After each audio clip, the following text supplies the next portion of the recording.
ఓం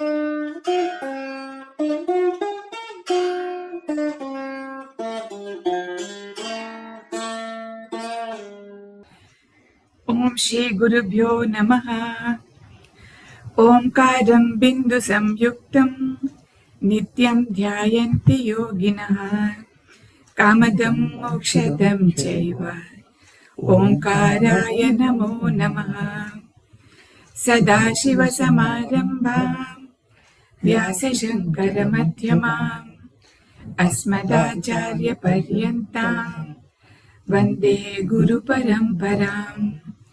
శంకరం శంకరాచార్యం కేశవం బాదరాయణం సూత్రభాష్యకృతౌ వందే భగవంతౌ పునః పునః. ధ్యానమూలం గురోర్మూర్తిః పూజామూలం గురుపదం మంత్రమూలం గురుర్వాక్యం మోక్షమూలం గురుకృపా. హరి ఓం. ఓం భద్రం కర్ణేభిః శృణుయామ దేవాః భద్రం పశ్యేమాక్షభిర్యజత్రాః స్థిరైరంగైః స్తుష్టువాంస్తనూభిः వ్యశేమ దేవహితం యదాయుః. స్వస్తి న ఇంద్రో వృద్ధశ్రవాः స్వస్తి న పూషా విశ్వవేదాః స్వస్తి నస్తార్క్ష్యో అరిష్టనేమిః స్వస్తి నో బృహస్పతిర్దదాతు. ఓం శాంతి శాంతి శాంతి. ఓం భద్రం కర్ణేభిః శృణుయామ దేవాః భద్రం పశ్యేమాక్షభిర్యజత్రాః స్థిరైరంగైః స్తుష్టువాగంసస్తనూభిः వ్యశేమ దేవహితం యదాయుః. స్వస్తి న ఇంద్రో వృద్ధశ్రవాः స్వస్తి నః పూషా విశ్వవేదాః స్వస్తి నస్తార్క్ష్యో అరిష్టనేమిః స్వస్తి నో బృహస్పతిర్దధాతు. ఓం శాంతి శాంతి శాంతి. సమస్తజన కళ్యాణే నిరతం కరుణామయం నమామి చిన్మయం దేవం సద్గురుం బ్రహ్మవిద్వరం శృతిస్మృతిపురాణానాం ఆలయం కరుణాలయం నమామి భగవత్పాదశంకరం లోకశంకరం.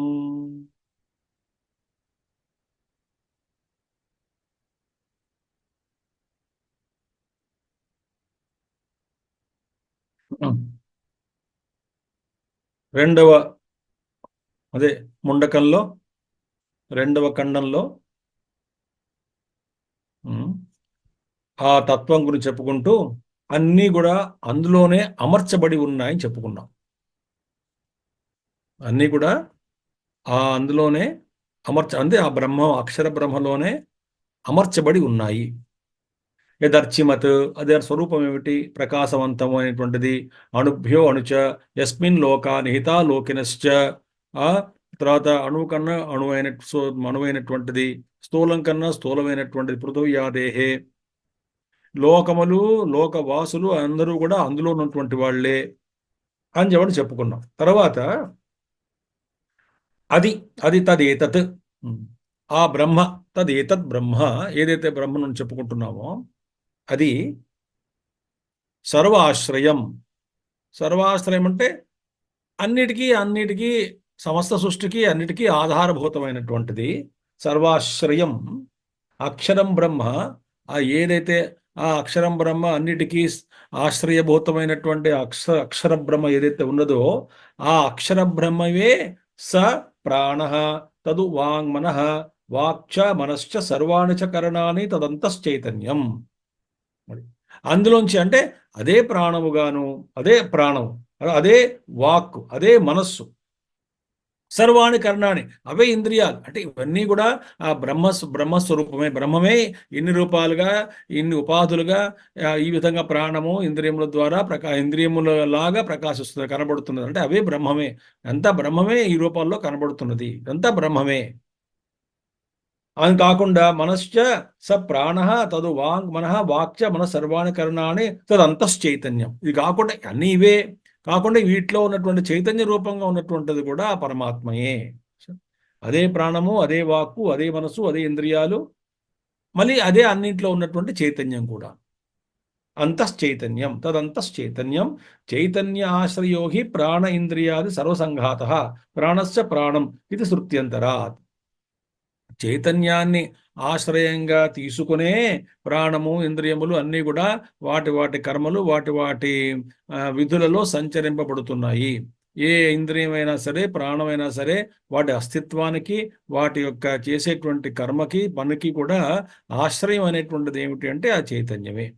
దీనికి ఉదాహరణగా ఇది ఉపనిషత్తులు చెప్తూ ప్రాణస్య ప్రాణం ఇది శృతి అంతరాత్. బృహదారణ్యక ఉపనిషత్తులో వచ్చినట్టుగా ప్రాణానికి ప్రాణము, మనశ్చ మనః, అది eye of the eye, mind of the mind, ప్రాణ ఆఫ్ ద ప్రాణ. కేంద్రోపనిషత్తు కూడా వస్తుంది అది. అదేమిటది? Ear of the ear, eye of the eye, చెవికే చెవు, కంటికే కన్ను. ఆ విధంగా మనం మంత్రాలు చెప్పుకుంటూ వస్తున్నాం. యత్ ప్రాణాదీనామంతశ్చైతన్యం అక్షరం, ఏది ప్రాణము మొదలైనటువంటి అన్నిట్లోనూ అంతశ్చైతన్యంగా ఉన్నటువంటిది ఏమిటది? యత్ ప్రాణాదీనామంతశ్చైతన్యం, అదే అక్షరం, ఏదైతే అక్షర పరబ్రహ్మ, అక్షరం అంటే బ్రహ్మతత్వం ఏదైతే ఉన్నదో తత్ సత్యం, అది సత్యము. అది ఆ సత్యం మీదే, అందులో మార్పులేమీ ఉండవు. సత్యమే ఆధారము, అది శాశ్వతమైనటువంటిది. సత్యం తదేతత్ సత్యం అంతశ్చైతన్యం అక్షరం తదేతత్ సత్యం అవితథం. అవితథం అంటే వితథం. వితథం అంటే ఏమిటి? అన్రియాలిటీ అని అర్థం. వితథం అంటే అన్రియాలిటీ, అంటే మిథ్యా అని అర్థం. అవితథం అంటే ఏమిటి? మిథ్య కానటువంటిది. అది అంటే చూడండి, ఒక వస్తువుగా ఉండడానికి ఆ వస్తువులో దట్నెస్ అంటాం ఇంగ్లీష్లో. ఆ తత్వం, అప్పుడు కొండగా ఉన్నటువంటి ఒక లక్షణం ఒకటి ఉంది. బంగారంలో గోల్డ్నెస్, కొండలో కొండనెస్. ఏ వస్తువులో అది లేకపోతే ధర్మం, అది ఆశ్రయ ధర్మం. అది లేకపోతే ఆ వస్తువే ఉండదు.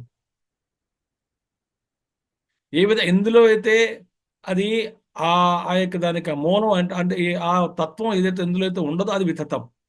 అవితతం అంటే మిథ్య అని అర్థం. అవితతం అంటే సత్యము, మిథ్య కానటువంటిది.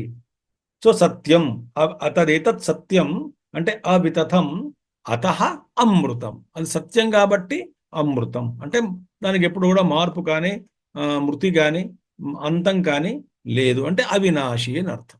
వినాశం లేనటువంటిది అమృతం, అవినాశి. తద్ వేద్ధవ్యం.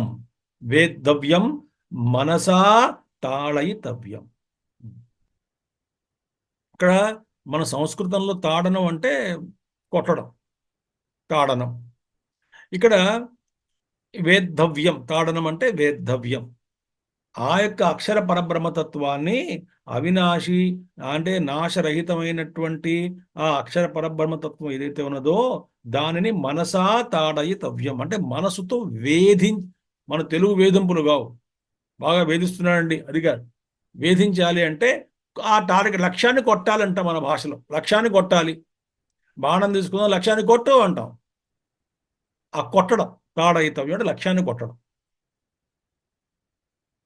ఎలాగా? మనస, ఈ మనసుతోటి ఆ లక్ష్యాన్ని కొట్టాలి, లక్ష్యాన్ని వేధించాలి. నేను మళ్ళీ మాట చెప్తున్నాను, వేధించడం అంటే తెలుగు వేధింపులు కావు. ఆయనను బాగా వేధించాడండి, వేధిస్తున్నాడండి అది కాదు. వేధించడం అంటే ఇక్కడ మనసా తద్వేద్ధవ్యం, మనసా తాడయితవ్యం. మనసు ద్వారా ఆ లక్ష్యాన్ని కొట్టాలి, లక్ష్యాన్ని చేరుకోవాలి. అది తస్మిన్ మనః సమాధానం కర్తవ్యం ఇత్యర్థః. అంటే మనసుని అందులో సమాధానం కర్తవ్యం. సమ్యక్ ఆధానం. ఆధానం అంటే ఏంటి? ప్లేస్మెంట్ అండి. ప్లేస్మెంట్, ఆధానం, ప్లేస్మెంట్. ఆ సమ్యక్ అంటే సరిగ్గా, పూర్తిగా, ఎటువంటి ఇబ్బంది లేకుండా, ఎటువంటి లోపాలు లేకుండా మనసుని పూర్తిగా ఆ బ్రహ్మతత్వంలో నిలపాలి అని అర్థం. తాడనం, తాడైతవ్యం అంటే ఏమిటి? పూర్తిగా సంపూర్ణమైన మనసుని ఆ బ్రహ్మతత్వంలో నిలపాలి. అదే అర్థం. కర్తవ్యం ఇది అర్థః. యస్మాద్ ఏవం, ఆ విధంగా, because of this reason, since it is so, హే సౌమ్య విద్ధి అక్షరే చేత సమాధత్స్వ. ఓ సౌమ్యుడా విద్ధి. సౌమ్య విద్ధి అంటే, విద్ధి అంటే ఇక్కడ తెలుసుకోవడం, ఒక అర్థం తెలుసుకోవడం, ఇక్కడ వేధించాలి అనేటువంటి అనే అనే దాంట్లో చెప్పారు ఇక్కడ. విద్ధి అనే రెండు అర్థాలు ఉన్నాయి విద్యకి. ఒకటి తెలుసుకోవడం, రెండోది తాడయితవ్యం, లక్ష్యాన్ని కొట్టడం, చేరుకోవడం, దాంతో ఏకత్వాన్ని పొందడం. వేధించాలి. తస్మాన్ ఏ సౌమ్య, సౌమ్యుడా విద్ధి అక్షరే చేతస్సమాధత్స్వ. ఓ సౌమ్యుడా, ఆ అక్షర పరబ్రహ్మంలో నీ మనసుని నిలుపుకో, లేదా నిలుపు అని అర్థం. అది ఇప్పుడు ఎలా నిలపాలి? సాధన ఏమిటి? చాలా సులువైనటువంటి ఉపదేశం ఏమిటంటే, నీ మనసుని నీ అదుపులో పెట్టుకో, బాగా కాన్సన్ట్రేట్ చేయి, చదువు బయటకు వస్తావు అంట. ఇది చెప్పేవాళ్ళకి కాన్సన్ట్రేషన్ లేదు, వినేవాళ్ళకి అంతకంటే లేదు, ఇద్దరికీ లేదు. ఎవరో చెప్తారు ఇళ్లలో పెద్దవాళ్ళు కాన్సన్ట్రేట్గా ఉండాలంటారు, వీడికి ఉందా కాన్సన్ట్రేషన్? వాడికి లేదు కదా.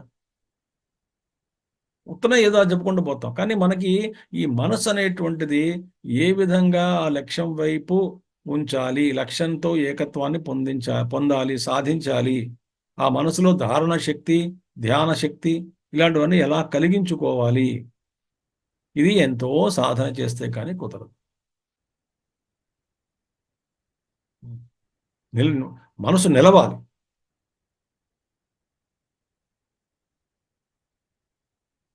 భ్రూర్మధ్యే ప్రాణమావేశ సమ్యక్ అంటాడు కృష్ణుడు. భ్రూర్మధ్యే, హఠాత్ ఇంకేమి చింత చేయొద్దంటాడు ఆయన.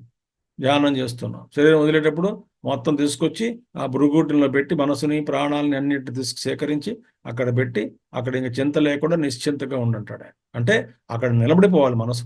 ఆ స్థితి ఏదో ఒక సాధనకి ఈ కేంద్రాలన్నీ ఎంచుకోబడ్డాయి. హృదయమో లేకపోతే ఎక్కడ నిలబడాలి మనసు.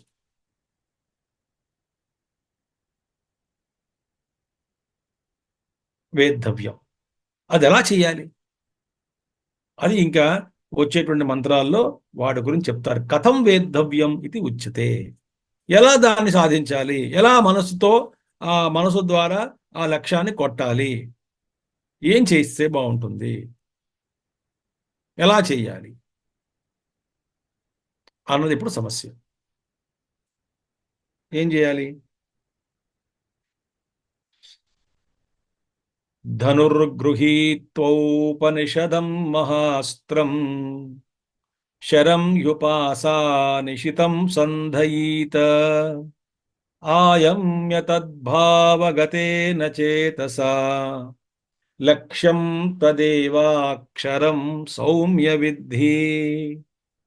ధనుర్గృహీత్వౌపనిషదం మహాస్త్రం శరం యుపాసా నిశితం సంధయీత ఆయమ్య తద్భావగతేన చేతసా లక్ష్యం తదేవాక్షరం సౌమ్య విద్ధి.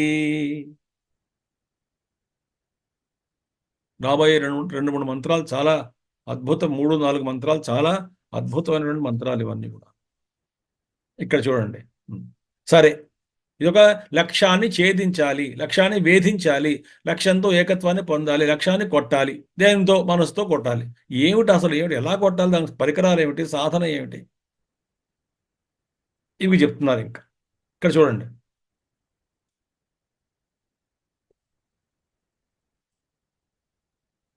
ధనుహు. మనం ముందు స్ట్రైట్గా భాష్యంలోకి వెళ్దాం, తర్వాత ఏమైనా విషయాలు ఉంటే చెప్పుకుందాం తర్వాత. ధనుహు ఇశ్వాసనం. ధను అంటే ఏంటి? బాణం. బాణం కాదు, ధనుస్సు. ఈ ధనుస్సు ఏమంటాం? ఇష్యు అంటే బాణాన్ని ఉంచేటువంటిది, బాణాన్ని సంధించేటువంటి. ఎందులో సంధిస్తాం? ధనుస్సులో సంధిస్తాం. ఈ ధనుస్సు ఎలా పనిచేస్తున్నది? ఈ బాణానికి, శరము బాణానికి ఆశ్రయంగా ఉంటుంది. ఈ బాణంలో సంధించే అప్పుడు ఆ బాణాన్ని వదులుతాం. సో అది ఇష్యు ఆసనం. ఇష్యు అంటే బాణం. ఇశ్వాసనం అదేంటి? గృహీత్వా. ముందు మంచి ధనస్సును తీసుకుని, ఆ ధనస్సు ఏమిటి? బాణం ఏమిటి? వే ఛేదించేవాడు ఎవడు అవన్నీ తర్వాత చెప్తారు మళ్ళీ వచ్చే మంత్రంలో. ముందు ధనుహు ఉశ్వాసనం గృహీత్వా అంటే ఆదాయ, చేతిలో పట్టుకోవాలి ఆ ధనస్సుని. ఇది లక్ష్యం ఉంది, దాన్ని కొట్టాలి ఇప్పుడు. ఆ ఆదాయ ఏదది? ఔపనిషదం, ఉపనిషత్సు భవం ప్రసిద్ధం. ఈ ధనస్సు ఎక్కడుందండి? ఉపనిషత్తులలో చెప్పబడినటువంటి ధనస్సు. ఏమిటా ఉపనిషత్తులు చెప్పబడిన ధనస్సు? తర్వాత చూద్దాం. ఉపనిషత్తుల్లో మనకి చెప్పబడినటువంటి ధనస్సు ఏదైతే ఉన్నదో ఔపనిషదం, ఆ ఉపనిషత్సు భవం, ఆ ఉపనిషత్తులో ఉన్నటువంటి ప్రసిద్ధమైనటువంటి ఒక ధనస్సు ఉంది. ఆ ధనస్సును మీరు చేతిలో పట్టుకోండి. మొట్టమొదటి ఆదాయ. అదేమిటి? ఇంకోటి మహాస్త్రం, బాణాన్ని అందులో సంధించాలి. ఎలాంటి బాణము? అది మహాస్త్రం. మహచ్చ తదస్త్రం చ మహాస్త్రం. చాలా గొప్పదైనటువంటి అస్త్రం అది, మహాస్త్రం. రామబాణం అంటాగా, రామబాణం అని. రామబాణానికి రామబాణం అంటాం. అంటే అది రాముడిని వదిలింది అంటే, రామధనస్సు కోదండాన్ని వదిలింది అంటే లక్ష్యాన్ని ఛేదించే వస్తుంది తప్ప టార్గెట్ మిస్ అవడం అంటూ ఉండదంటాం. అది రాముడు బాణం వేస్తే. ఇక్కడ అలాగే మహచ్చ తదస్త్రం చ మహాస్త్రం ధనుః తస్మిన్, మహాస్త్రం ధనుః తస్మిన్. ఆ విధంగా అందులో ఆ బాణం తీసుకుని, ఆ ధనస్సు బాణం తీసుకుని, తస్మిన్ శరం, అందులో ఆ మహాస్త్రంలో ఉపనిషత్సు పవం ప్రసిద్ధం మహాస్త్రం అది. ఇది బాణం మహాస్త్రం. మహచ్చ తదస్త్రం చ మహాస్త్రం ధనుః తస్మిన్ శరం. ఆ శరం ఇక్కడ బాణం పెట్టాలి. ఇది మహాస్త్రం ఇది అయినటువంటి దాంట్లో ఈ శరము అంటే బాణము. కిం విశిష్టం అని చెప్పబడుతుంది. అందులో మనం సంధించేటువంటి బాణం ఉంది కదా, ఈ బాణం యొక్క లక్షణం ఎలా అయి ఉండాలి? తర్వాత కొన్ని విషయాలనే తర్వాత మీకు చెప్పుకుందాం. మంత్రమును భాష్యం చెప్పుకున్న తర్వాత దాని యందు ఈ బాణాన్ని ఎలాంటి బాణాన్ని సంధించాలి అని చెప్తున్నారు. ఆ బాణం ఎలా ఉన్నది చూడండి, ఏమంటున్నారు? తస్మిన్ శరం కిం విశిష్టం ఇతి ఆహ. ఇది కిం విశిష్టం ఇది ఆహ. ఆ బాణం యొక్క లక్షణం ఏమిటి? ఎలా ఉండాలి? ఎటువంటి బాణం సంధించాలి ఈ మహాస్త్రానికి? ధనుస్సు అనేటువంటి మహాస్త్రానికి ఉపనిషత్తులు ఇవ్వబడినటువంటి మహాస్త్రాన్ని తీసుకుని, ఆ ధనుస్సుని తీసుకుని ఇందులో ఆ శరాన్ని సంధించాలి కదా. ఎలాంటి విశిష్టం అంటే ఉపాశానిశితం, ఉపాసనతోటి బాగా తీక్షణంగా, చక్కగా, బాగా షార్ప్గా చేయబడినటువంటి శరం, బాణం. ఆ బాణం బాగా చక్కగా అది బాగా దాన్ని షార్ప్ చేసి తీక్షణంగా చేసి ఆ మొత్తాన్ని గుచ్చుకోవాలి. సరిగ్గా సంధించాలంటే లావుగా ముదురుగా ఉంటే అది వెళ్ళదు. ఉపాసనతోటి ఈ మనస్సుని తీక్షణం చేయాలి. అంటే ఈ యొక్క ఆ బాణాన్ని, శరం అంటే తర్వాత చూద్దాం, ఆ శరము దాన్ని తీక్షణంగా చేయాలి. అంటే తనూకృతం అంటారు ఆయన. సంతత అభిధ్యానేన తనూకృతం అంటే ఎప్పుడు నిరంతరము ఆ తత్వాన్ని ధ్యానిస్తూ ఉపాసన చేస్తూ, ఆ ఉపాసన చేయడం వల్ల తనూకృతం అంటే బాగా షార్ప్గా తయారైనటువంటిది, తీక్షణమైనటువంటిది, బాగా తీక్ష్ణత్వాన్ని సంపాదించినటువంటి ఆ శరంని మనం పట్టుకోవాలి. అంటే మనకి శరం బాగుందండి, బాణం బాగుంది, ధనస్సు బాగులేదు అంటే ధనస్సు ఈజ్ ఎ లాంచ్ ప్యాడ్. ఒక ఉదాహరణ చెప్తాను మీకు. మా గురుదేవులు చిన్న ఒక మంచి ఉదాహరణ చెప్తుండేవారు. ఆయన ఏమంటుంటారంటే, ఈ రాకెట్ లాంచ్ ఉంటుంది కదా, rocket launch station, satellite station, అందులో ఈ రాకెట్ లాంచ్ కోసం అని వాళ్ళందరూ కూర్చున్నారు. రాకెట్ బ్రహ్మాండంగా లాంచ్ అవుతుందని. ఆ మొత్తానికి ఆ రాకెట్ మూడు భాగాలు: launch pad, launch vehicle, satellite, మూడు ఉంటాయి. సో లాంచ్ ప్యాడ్ అంటే ఇక దాని మీద ఏదైతే మనం పెడతామో ఆ రాకెట్ పెట్టేటువంటిది ఆ భాగం, దాని స్టాండ్ గట్టిగా ఉండాలి. ఇది మొత్తానికి అంత పెద్ద పొగ అది వచ్చి మొత్తం పొగ అంతా కూడా కమ్మింది ఆకాశం అంతా. వీళ్ళందరూ పై చూస్తున్నారు, రాకెట్ వెళ్ళిపోయింది పైకని. ఆ పొగ కొంచెం పోయిన తర్వాత రాకెట్ అక్కడే కనబడింది, అక్కడే ఉన్నదిట. ఎక్కడ కూడా ఏమీ కదలకుండా, గాలిలోకి లేవకుండా ఆ లాంచ్ ప్యాడ్ మీద ఇరుక్కుని ఉంది అక్కడ. కొనుక్కొనే అవుతుంది. ఆ రాకెట్ బ్లాస్ట్ అయ్యేసరికి లాంచ్ ప్యాడ్ గట్టిగా లేకపోతే ఇది కుంగిపోతుంది. ఆంజనేయ స్వామి రామాయణంలో ఆ కొండ మీద ఎక్కి ఒక్కసారి లంకకి వెళ్ళడానికి ఒక్కసారి విజృంభించినప్పుడు, ఆ ఒక్కసారి ఆ పాదంతో మరి తొయ్యాలిగా, బలం పెట్టాలిగా, కొండ మీద బలం పెట్టి ఒక్కసారి ఎగిరినప్పుడు ఆ కొండ అంతా కూడా చూర్ణ చూర్ణం అయిపోయిందని వస్తుంది. అంటే బాణం బాగుందండి, ధనుసు సరిగ్గా లేకపోతే ఎలాగా? ధనుసు సరిగ్గా, లాంచ్ ప్యాడ్ అది. ధనుసు సరిగ్గా ఉండాలి, బాణం సరిగ్గా ఉండాలి. బాణం ఎలా ఉండాలి? ఉపాసన చేత చేయగా చేయగా సంతత అభిధ్యానేన, ఎప్పుడు కూడా ఈ బాగా ధ్యానం చేసి, సాధన చేసి, తనూకృతం సంతత అభిధ్యానేన తనూకృతం అంటే సంస్కృతం ఇది ఏతత్, అంటే సంస్కరింపబడినటువంటిది అని అర్థం. సంస్కరింపబడినటువంటిది మన తెలుగులో వాడిగా చేసినటువంటిది. బాగా వాడిగా అంటే బాగా షార్ప్గా చేసినటువంటిది, సంస్కరింపబడినటువంటిది అయినటువంటి ఒక శరాన్ని మనం తయారు చేయాలి. అటువంటి శరాన్ని తీసుకుని సంధీయత, సంధానం కుర్యాత్, అటువంటి శరాన్ని బాగా ఉపాసనా బలం తోటి ఆ శరాన్ని బాగా తనూకృతం చేసి, తీక్షణం చేసి, ఈ ధనస్సు, ఉపనిషత్తుల్లో చెప్పబడినటువంటి ధనస్సు మీద సంధించాలి. ఉపాసనే సమీపే. ఉపాసనము అంటే ఏమిటి? ఎప్పుడు కూడా భగవంతుడి దగ్గరగా ఉండడం. ఎలాగా అంటే ఏదో చాలా ఉపాసనలు ఇచ్చారు మన ఉపనిషత్తుల్లో కూడా. ఉపాసనల భాగం చాలా ఇంపార్టెంట్. ఒక్క విషయం చెప్తున్నాను. కర్మ, ఉపాసన, జ్ఞానం. ఉపాసన అనేటువంటిది లేకుండా అంతఃకరణ శుద్ధి జరగదు. ఉపాసన అనేటువంటిది అన్అవాయిడబుల్ స్టెప్. కేవలం డైరెక్ట్గా నేను జ్ఞానచింతన చేస్తానండి అంటే కుదరదు. ఉపాసన అనేటువంటిది చాలా అవసరము. ఉపాసన ద్వారానే మనసు ప్రశాంతత పొందిన తర్వాత అప్పుడు తనూకృతం అవుతుంది. మనసు షార్ప్గా తయారవుతుంది, తీక్షణంగా తయారవుతుంది, వాడిగా తయారవుతుంది, సంస్కరింపబడుతుంది. ఆ విధంగా సంస్కరింపబడినటువంటి మనస్సుని, అంటే మనస్సు అనేటువంటి శరాన్ని, మనస్సు కాదు ఇక్కడ, శరం తర్వాత వస్తుంది. మనసు అంటే ఇంద్రియములు, ఆ అంతఃకరణము, ఆ జీవుడు వస్తాడు తర్వాత. శరం అంటే ఏమిటో. కాబట్టి అటువంటి బాణాన్ని తీసుకుని సంధించాలి. దేనికి? ఆ ధనుస్సును సంధించాలి. సంధీయత, సంధానం కుర్యాత్. సంధాయచ, సంధింపజేసి, ఆయమ్య, ఆకృష్య, వెనక్కి లాగాలి. ఆ వెంటి దారి ఉంది, ఆ వెంటి దారి మీద మనం సంధిస్తాం. బాణం మీద, ధనుసు మీద సంధించి బాణాన్ని, శరాన్ని చక్కగా ఆయమ్య ఇది తీస్తాం, వెనక్కి లాగుతాం. ఆకృష్య అంటే ఏమిటి? స ఇంద్రియం అంతఃకరణం స్వవిషయాత్ వినివర్త్య. మన ఇంద్రియాలన్నీ కూడా అంతఃకరణం. స్వ ఇంద్రియం అంతఃకరణం అంటే మనసు, బుద్ధి, చిత్తం, అహంకారము, ఇంద్రియాలతో సహా ఈ అన్ని ఇంద్రియములు, మనసు, చిత్తము, బుద్ధి, అహంకారం అన్నీ కూడా ఆకృష్య. ఎందుకని? 4 లేకపోతే ఎప్పుడో అహంకారం బయటికి రావచ్చు. స్మృతి, మెమరీ పవర్, చిత్తం అది కూడా మనని డిస్టర్బ్ చేయొచ్చు. లేదా మనసుగా ఎప్పుడు డిస్టర్బ్ చేస్తూ ఉంటుంది. బుద్ధి కూడా డిస్టర్బ్ చేయొచ్చు,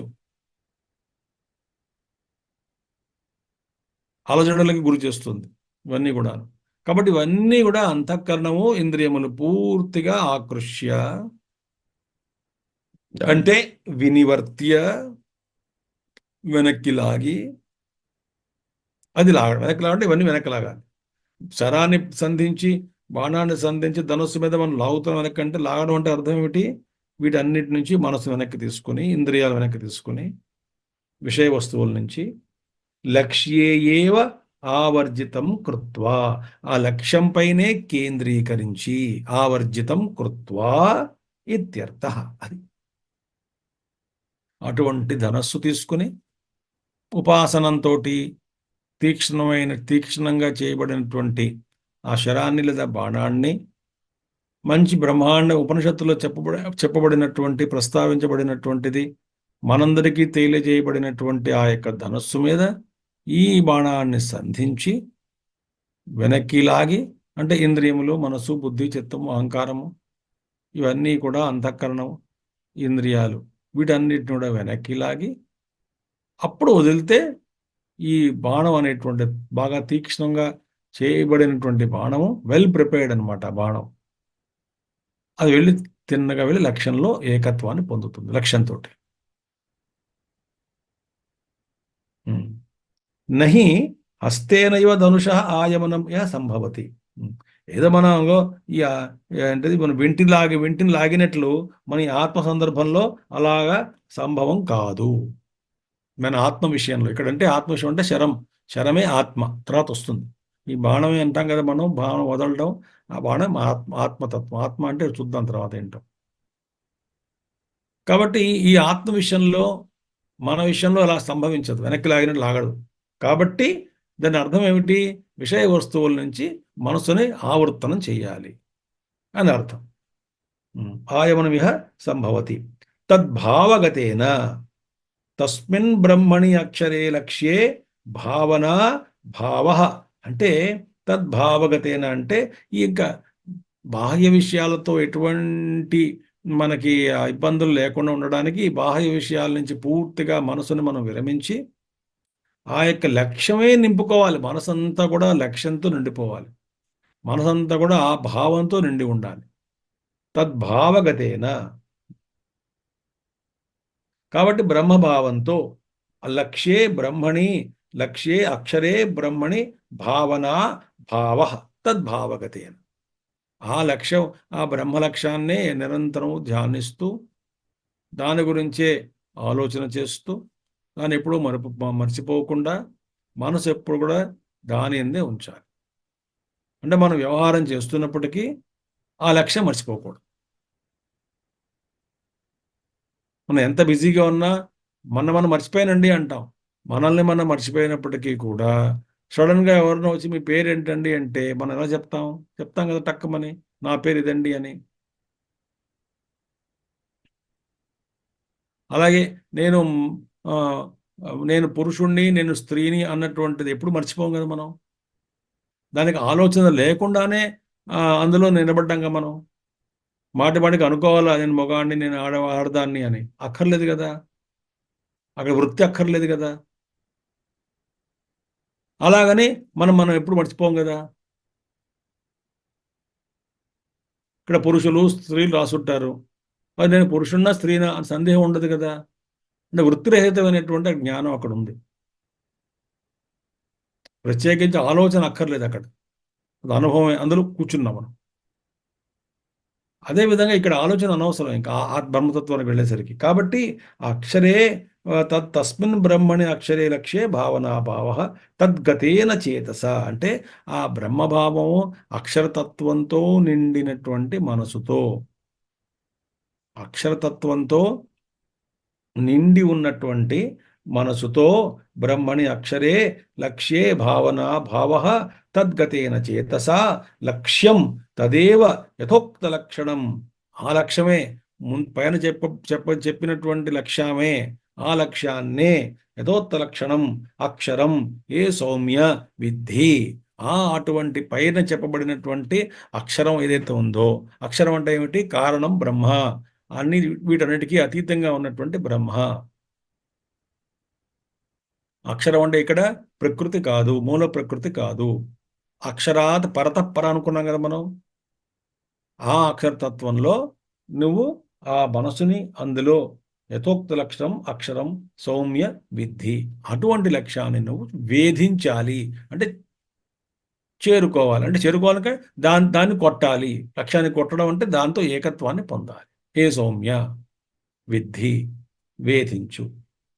ఇప్పుడు ఈ బాణం ఏమిటండి, లక్ష్యం ఏమిటి, తర్వాత ఈ సంధించేటువంటి వాడు శరం, బాణం, తర్వాత ధనస్సు ఏమిటి, ఇవన్నీ చెప్పుకుంటూ వస్తాయి. ఇప్పుడు చూడండి, ఒక విషయం ఏమిటంటే ఇక్కడ 3 ఉన్నాయి.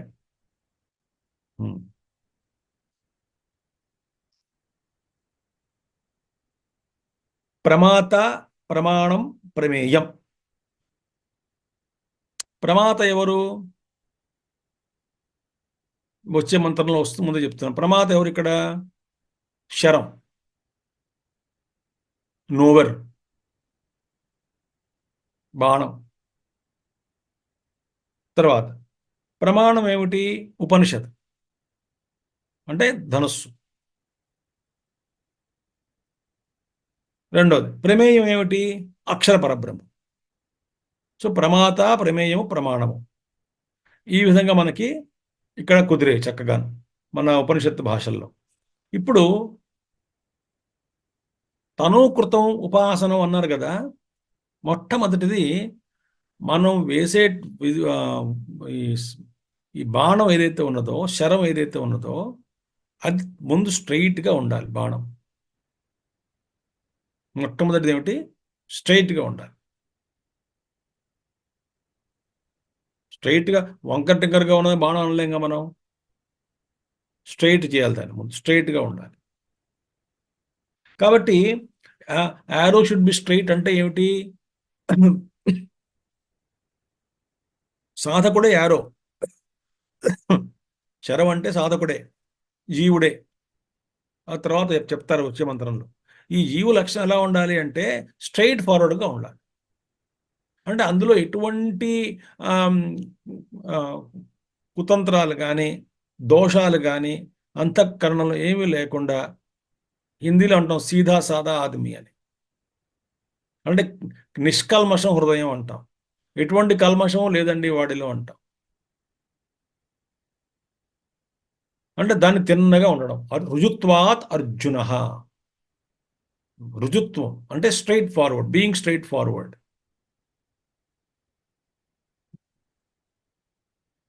అంటే ఈ విషయాన్ని మార్చి చెప్పడం, లేకపోతే వ్యవహారాలు గల్లంతు చేసుకోవడం. ఇగో ఇక్కడ డిప్లొమసీ, అన్వాంటెడ్ డిప్లొమసీ. మనం చెప్పుకున్నాము, లోక వ్యాపార బుద్ధి ఒకటి ఉంది కదా, ఆ బుద్ధి ఏడుస్ వస్తుంది. ఆ బుద్ధి పనులు చేస్తుంటారు ఇలాంటివన్నీ కూడా. ఇలాంటి పనులు కాకుండా స్ట్రైట్ ఫార్వర్డ్, అంటే స్ట్రైట్ ఫార్వర్డ్ పర్సన్ అంటే అర్థం ఏంటి?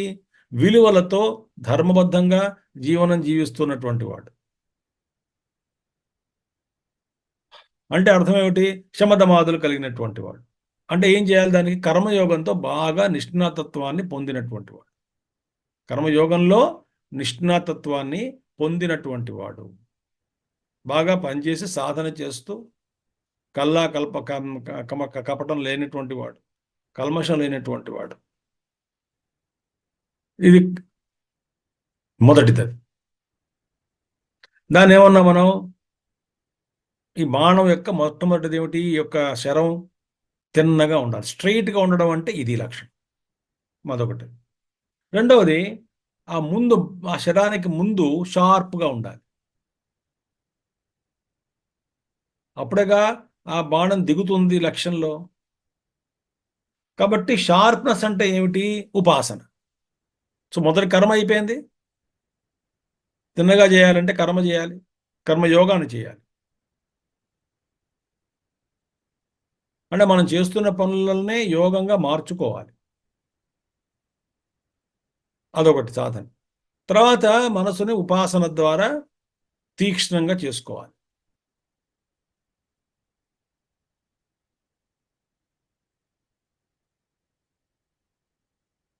చాలా తీక్ష్ణంగా చేయాలి.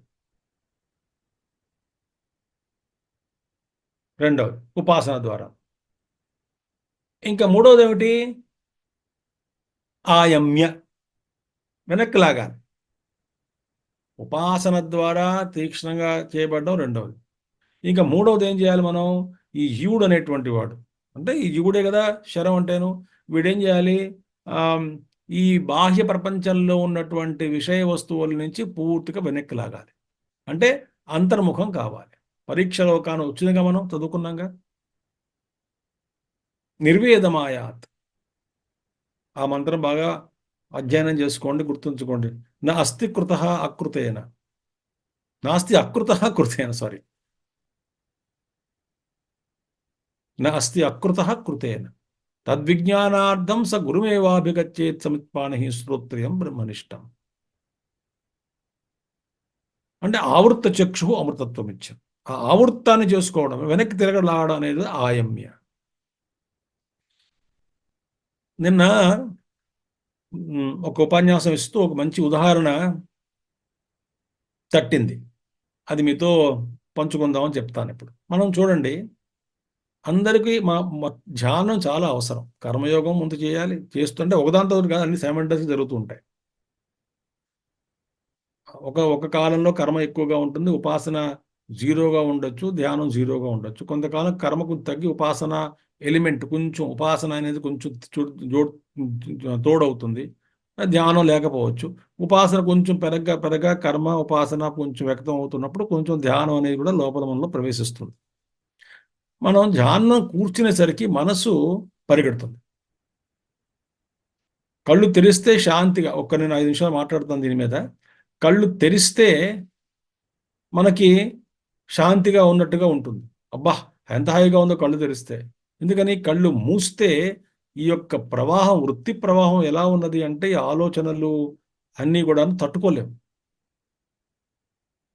అదే మెడికల్, మన డాక్టర్ గారు శర్మ గారిని అడగండి. ఆ డాక్టర్లు వాళ్ళు ఎప్పుడు ఈ ఈ కోడ్ టెస్టులు ఆ టెస్టులు చేసినప్పుడు అది మన గొంతులో, అదే గుండెలో ఉన్న బ్లడ్ రక్త ప్రసారణ సౌండ్, ఆ సౌండ్ వినబడుతుంది. డాక్టర్ గారు ఇవి సౌండ్లు ఎక్కడివి అంటే, నాయన నీలోంచి అని చెప్తాడు ఆయన.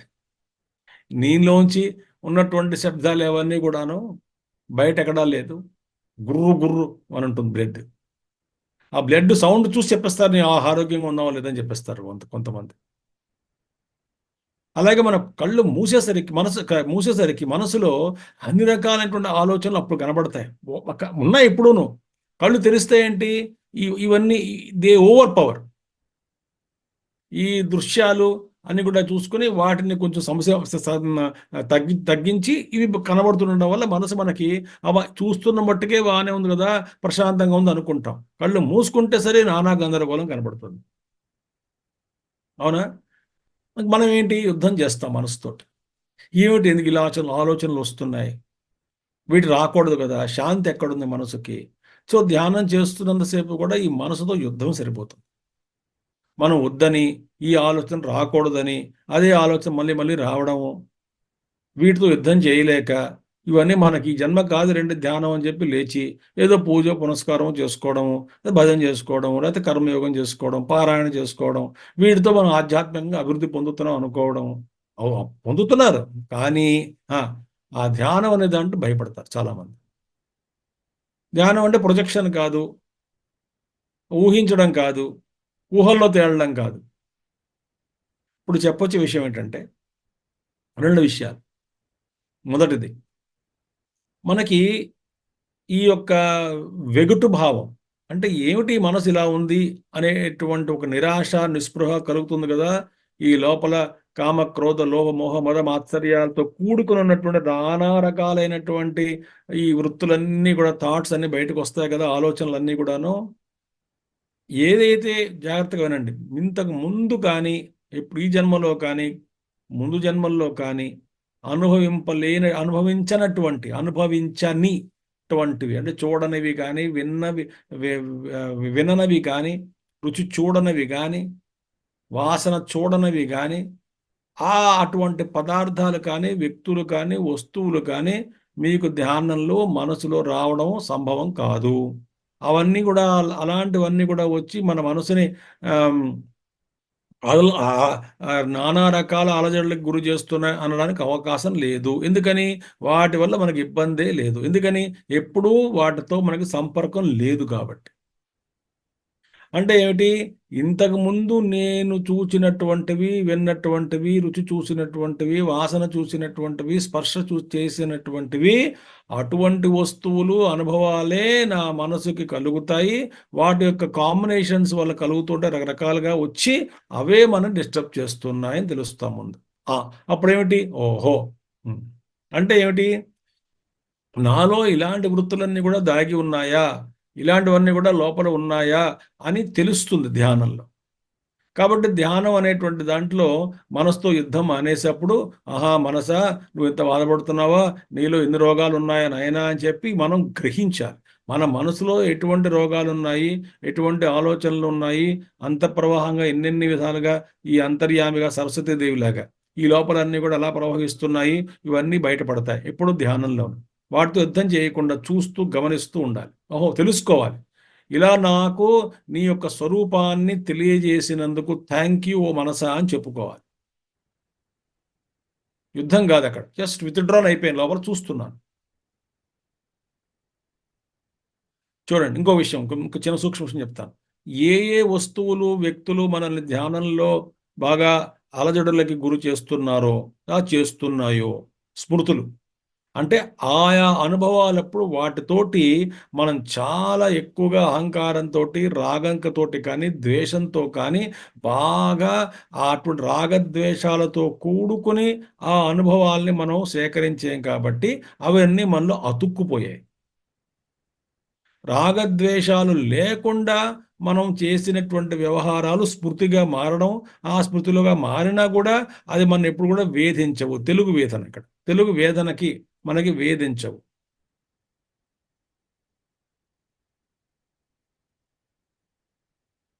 అయిపోయిందా?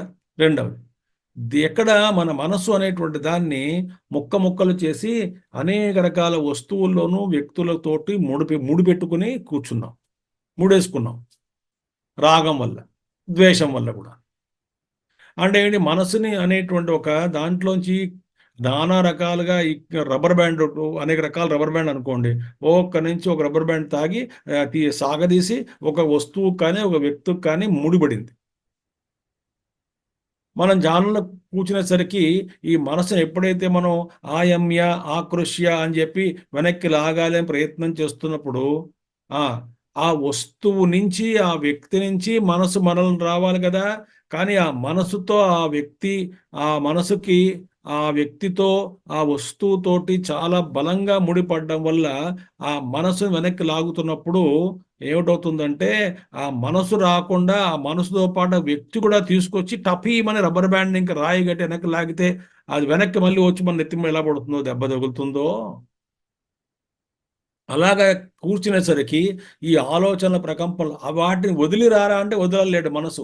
వాటితో పాటు వస్తుంది, సంసారంతో పాటు మనసు వెనక్కి వస్తుంది. ట్రై చేస్తున్నాను వీటి ఆ వస్తువుల నుంచి మనసు వెనక్కి లాగడానికి, కానీ అవ్వదు. అవే గుర్తుకొస్తాయి. వచ్చి ఎంత నేను ప్రయత్నం చేస్తూ ఉంటే అంత దుఃఖం పెరుగుతుంది. ఎందుకని అంటే ఆ వస్తువులు మనసును లాగాలి, కానీ ఆ మనసుతో పాటు ఆ వస్తువును లాగితే ఎలాగా? ఒక వ్యక్తి కుర్చీలు ఇరుక్కుపోయాడండి, వాడిని బయటికి లాగాలి.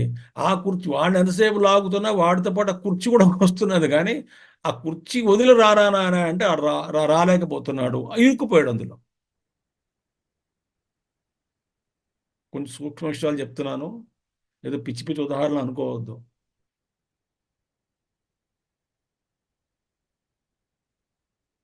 ఆయమ్య అనేటువంటి పదానికి చెప్పుకుంటున్నాం మనం. కాబట్టి ఆవృత్తం అనేటువంటి చాలా కష్టం. కాబట్టి అందుకనే కృష్ణుడు ఏమన్నాడు, ఈ మనసుకి మనసు కిరణాలు, రబ్బర్ బ్యాండ్లు కిరణాలు, ఆ ఆఖరిని అంటుకుని ఉన్నటువంటి నానా రకాలైనటువంటి విషయ వస్తువులు ఏవైతే ఉన్నాయో, అనుభవాలు కానీ, వస్తువులు కానీ, వ్యక్తులు కానీ ఏవైతే ఉన్నాయో వాటన్నిటికీ అతుక్కుపోయింది కదా మనసు బంకలాగా.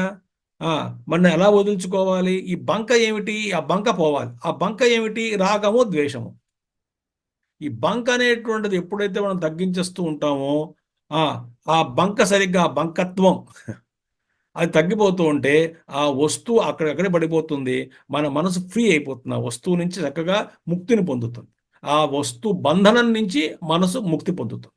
అంటే ఒక కిరణం ముక్తి పొందింది, ఒక ఒక రేడియే అంటే ఒక రబ్బర్ బ్యాండ్ ముక్తి పొందింది.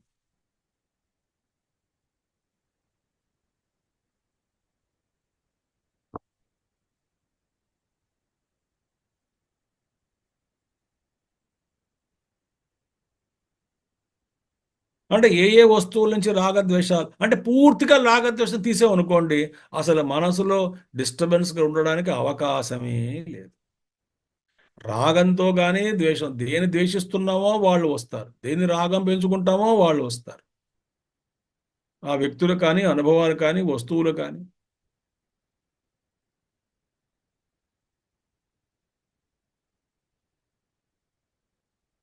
అందుచేత తీక్ష్ణంగా చేయడం ముందు దాన్ని తిన్నగా చేయాలి కర్మయోగం ద్వారా, ఉపాసన ద్వారా దాన్ని తీక్ష్ణంగా చేయాలి ఆ శరాన్ని. ఉమ్. ఆయమ్యము అంటే ఈ విధంగా ఆకృష్యం వెనక్కి లాగాలి మనసును ఇంద్రియాలని కూడా. అప్పుడు మనసు అనేటువంటిది ఎటువంటి దాంట్లోనూ ఎక్కడ ఇరుక్కోకుండా ఉండడం వల్ల మనసు బ్రహ్మ మీద పడితే టప్పని అంటుకుంటుంది.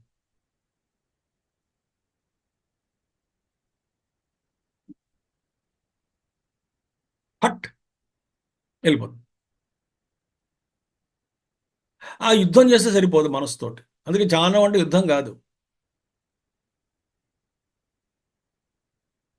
కాబట్టి మనసులో నాకు ఎటువంటి భావాలు కలుగుతున్నాయో అటువంటి వస్తువుల పట్ల, ఆ యొక్క వ్యక్తుల పట్ల నా మనసులో రాగం కానీ ద్వేషం కానీ ఉంది కాబట్టే ఇవి నాకు దర్శనం ఇస్తున్నాయి. కాబట్టి ఈ రోగాన్ని నేను అర్థం చేసుకోగలుగుతున్నాను ఇప్పుడు ధ్యానంలో కూర్చున్నప్పుడు అని మనం తెలుసుకోవాలి. కానీ విగటపడడం, లేకపోతే చీదరపడడం, లేకపోతే మనం తిట్టుకోవడము, మనం శపించుకోవడము, లేకపోతే నిరాశ పొందడం, నిస్పృహ చెందడం, ఇలాంటివన్నీ కూడా పనికిరావు. ఇవన్నీ మనకి మనసు చూపిస్తున్నారు 4 రోగాలు ఇవి ఉన్నాయి అని. రిపోర్ట్ అనమాట, రిపోర్ట్, బ్లడ్ రిపోర్ట్ లాగా.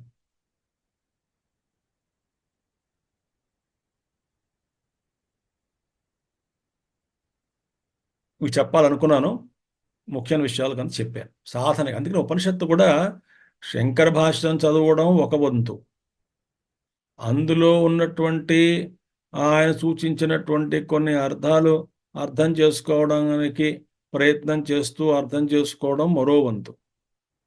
ఆయన చెప్పనటువంటి విషయాలు, మనకు వదిలేసినటువంటి విషయాలు, దానికి కూలంకుషంగా కొన్ని ఉదాహరణల ద్వారా మనల్ని మనం లోపల బాగా పరీక్షించుకుంటూ తెలుసుకుంటూ అనుభవం ద్వారా తెలుసుకుంటూ ఉండడం అనేటువంటిది మన సాధన. వీటన్నిటినీ కూడా చక్కగా మేళవించి ఆ ఉపనిషత్తు కానీ భగవద్గీత కానీ బ్రహ్మసూత్రాలు కానీ చదివినప్పుడు ఆ వచ్చేటువంటి జ్ఞానం అనేటువంటిది స్థిరత్వానికి దారితీస్తుంది. కంగారు అనేటువంటిది పోయి నాలో ఈ రోగాలు ఉన్నాయి అనే కంగారు లేకుండా మనల్ని మనం ఉద్ధరించుకోవడానికి ఉపయోగపడుతుంది.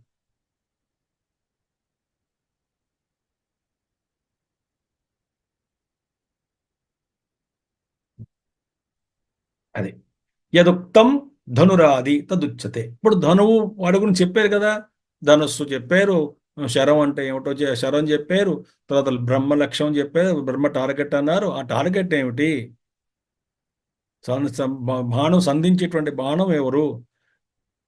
ధనస్సు ఏమిటి? అది చెప్తున్నారు ఇప్పుడు. చాలా ముఖ్యమైన మంత్రాలండి 3, 4. ప్రణవో ధను శరో హ్యాత్మా బ్రహ్మతల్లక్ష్యముచ్యతే అప్రమత్తేన వేద్ధవ్యం శరవత్తన్మయో భవేత్. ప్రణవో ధనుశరో హ్యాత్మా బ్రహ్మతల్లక్ష్యముచ్యతే అప్రమత్తేన వేద్ధవ్యం శరవత్తన్మయో భవేత్. ప్రణవః ఓంకారః. ధనుః యథా ఇశ్వాసనం లక్ష్యే శరస్య ప్రవేశకారణం తథా ఆత్మశరస్య అక్షరే లక్ష్యే ప్రవేశకారణం ఓంకారః. ఇప్పుడు ప్రణవః, ఈ ప్రణవ ఓంకారః. ప్రణవం అంటే ఓంకారం. ఓంకారం ఏమిటైంది? ధనుః. ఓంకారమే ధనుస్సు.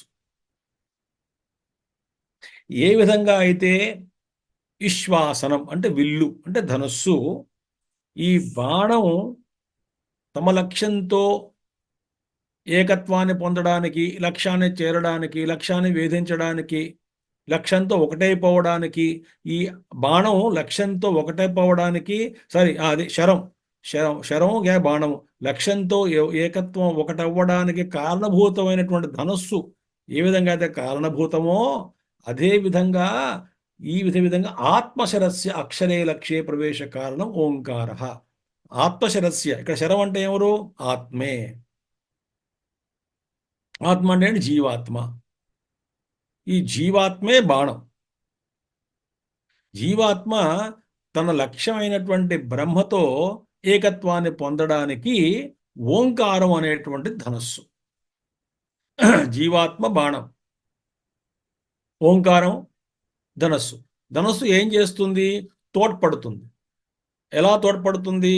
ఎందులో తోడ్పడుతుంది అంటే ఈ బాణాన్ని తమ లక్ష్యంతో ఈ బాణాన్ని తీసుకొచ్చి ఆ లక్ష్యాన్ని చేరడానికి, ఈ బాణం లక్ష్యంతో ఏకత్వాన్ని పొందడానికి, ఏకం అవ్వడానికి, అందులో కలిసిపోవడానికి, వేధించడానికి తోడ్పడేటువంటిదే ధనస్సు. అదేవిధంగా ఆత్మశరము అంటే మన స్వరూపమే, జీవాత్మే శరము అంటే బాణము. తన లక్ష్యం ఏమిటి? బ్రహ్మస్వరూపము.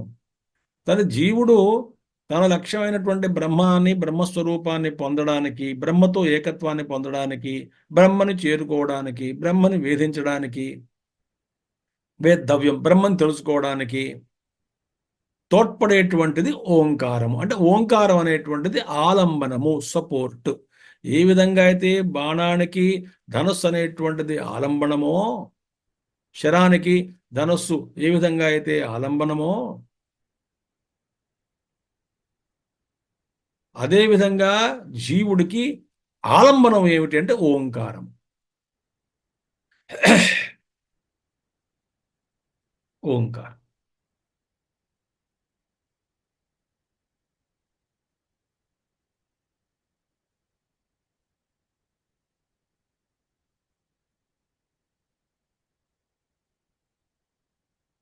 ఆ ఓంకారం ఆ లోపల సాధన చేస్తూ ఉంటే అసలు మనసు అలా లాగేస్తుంది లోపలికి.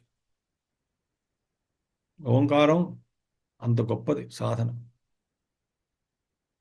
దానిలో చాలా ఉన్నాయి. ఇంకా ఓంకారం గురించి చెప్పుకోవాలంటే 3-4 క్లాసులు దానికే సరిపోతుంది. ఓంకారం అంటే ఏమిటి, మళ్ళీ మాండూక్య ఉపనిషత్తు, అది కాకుండా యోగ శాస్త్రాల్లో ఓంకార ఉచ్చారణ గురించి చెప్పినటువంటి కొన్ని విషయాలు, దీర్ఘ ప్రణవేన ప్రణవ ఉచ్చారణేన వస్తుంది. దీర్ఘ ప్రణవం చేయమన్నారు. దీర్ఘ ప్రణవం అంటే ఓంకారం బాగా దీర్ఘంగా సాగదీసి ఓంకార ఉచ్చారణ చేస్తేట మనసులో ఉన్నటువంటి ఈ వాసనలన్నీ కూడా తొలగిపోతాయి. మనోవ్యాపారాలన్నీ కూడా తొలగిపోతాయి.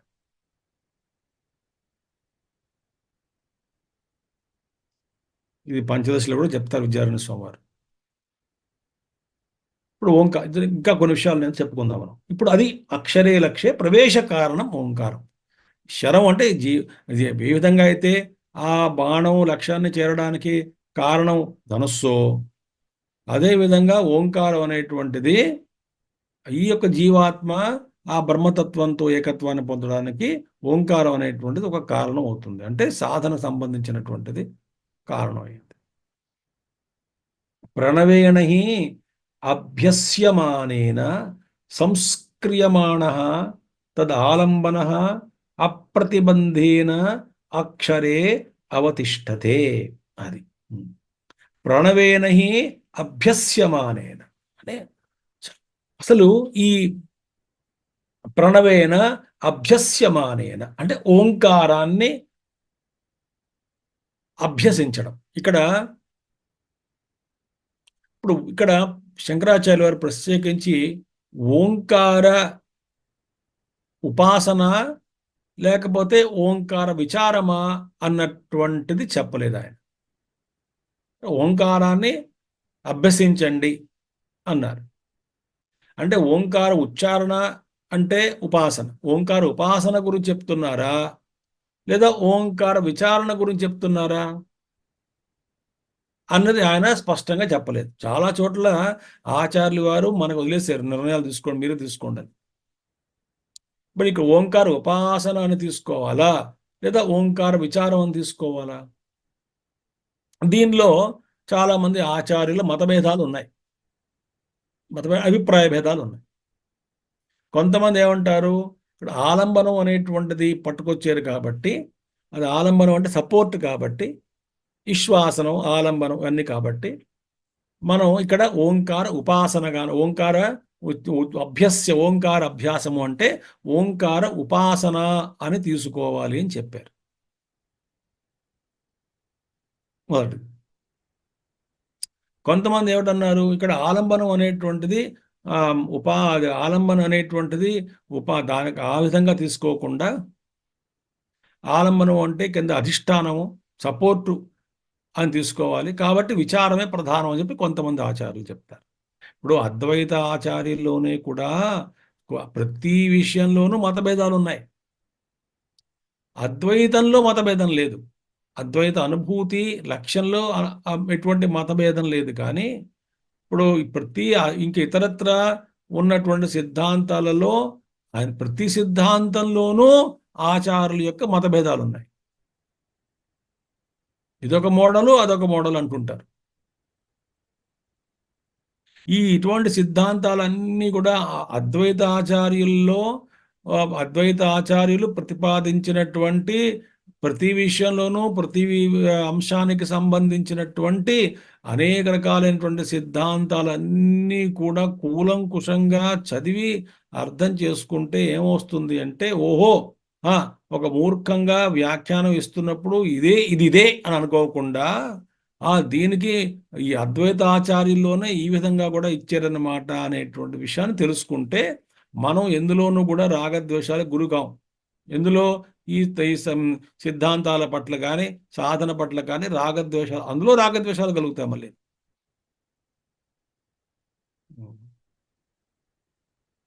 అప్పుడే అహంకారం గొప్పతనం ఏం చేస్తున్నది? అహంకారం రాగద్వేషాలను వదలడానికి ట్రై చేస్తున్నప్పుడు సూక్ష్మంగా దేనిలోనో దాంట్లో రాగద్వేషాలు మిమ్మల్ని కలిగింపజేసి మనకి వాళ్ళందరూ ఇరికించి పెడుతుంది అక్కడ. అది మనం తెలుసుకోలేం. చాలా సూక్ష్మంగా వ్యవహరిస్తుంది అహంకారం. అది గ్రహించడం కష్టం.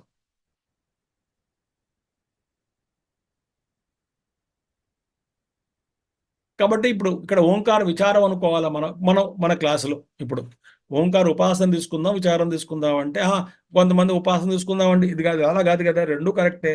ఏది? సాధన అధికారిని బట్టి.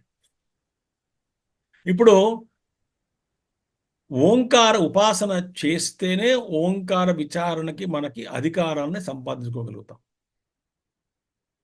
ఓంకార ఉపాసన అంటే ఏమిటి? ఓంకార జపం, ఓంకార ఉచ్చారణ.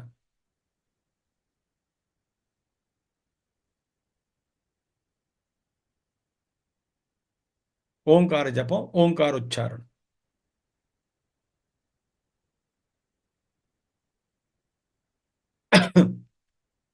ఇది ఎలాగా? రకరకాల సాధనలు ఉన్నాయి ఇందులో.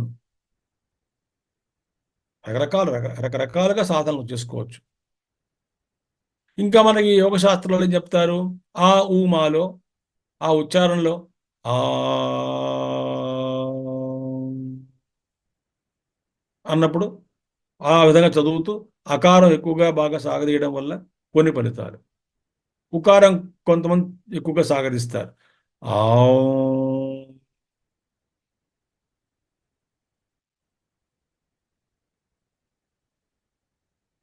మకారం తగ్గించారు. కొంతమంది ఓం,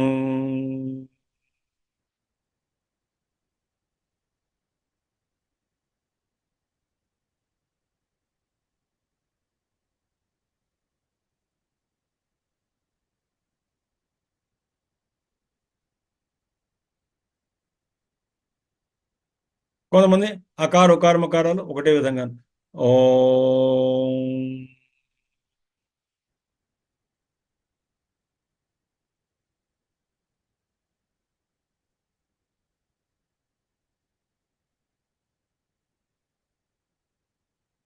దీన్ని ఆమ్రీడితం అంటారు. అంటే ఎంతసేపు ఆ ఓంకారాన్ని ఉచ్చరిస్తే ఒక ఆమ్రీడితము, రెండు ఆమ్రీడితాలు, ఇవన్నీ కూడా మేము సద్గురు శివానందమూర్తి గారు చెప్తే విన్నాం. ఆయన గురించి కొన్ని తెలుసుకున్నాం ఆయన దగ్గర నుంచి. ఆమ్రీడితం అంటే ఏమిటి? Length of the chanting of the Om. Om ఒక ఆమ్రీడితం, ఓం రెండు ఆమ్రీడితాలు, ఓం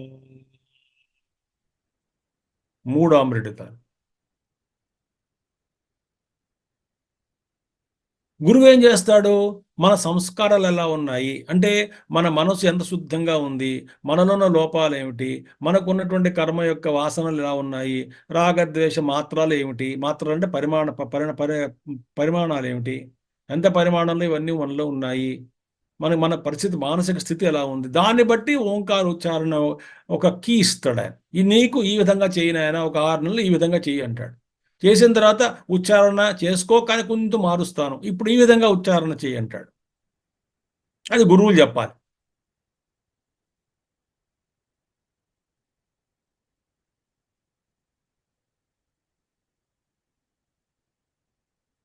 కాబట్టి ఉపాసన చాలా మొత్తం మనకి ఇవన్నీ పెట్టి పక్కన పెట్టండి. మీకు ఏ విధంగా నచ్చితే ఆ విధంగా ఓంకార జపం చేసుకోవాలి. ఓం ఓం ఓం ఓం ఓం. ఒక లెక్క ఏమిటంటే గంటకి 1800 సార్లు ఓంకార ఉచ్చారణ చేయొచ్చు. ఒక గంటకి 1800 సార్లు ఓంకార ఉచ్చారణ చేసి గంటలో చేయాలని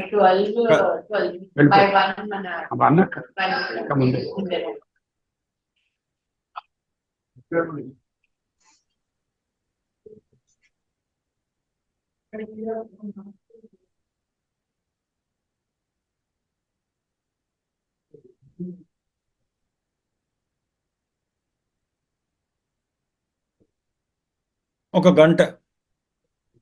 గంటలో 1800 సార్లు ఓం ఓం ఓం ఓం ఆ విధంగా.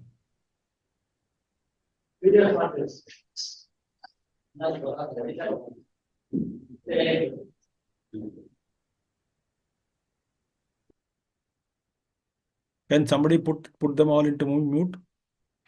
తప్పకుండా స్వామీజీ, నేను చేస్తుంటాను. చూడండి ఒకసారి. లేదు, మ్యూట్ చేస్తాను, మీరు కొనసాగించండి, క్షమించి. ఓకే, ఆ విధంగా ఓంకార సాధన చేసుకోవాలి, ఉపాసన. దానిలో మళ్ళీ భావం, దానిలో మన భక్తి, విశ్వాసము, గురువు యందు శ్రద్ధ,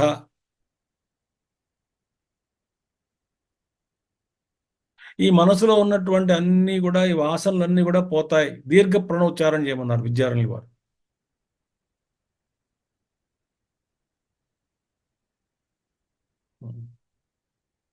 కాబట్టి ఈ విధంగా చెప్పుకుంటే ఉపాసన అనేటువంటి కింద వస్తుంది. ఉపాసన, ఓంకార ఉపాసన.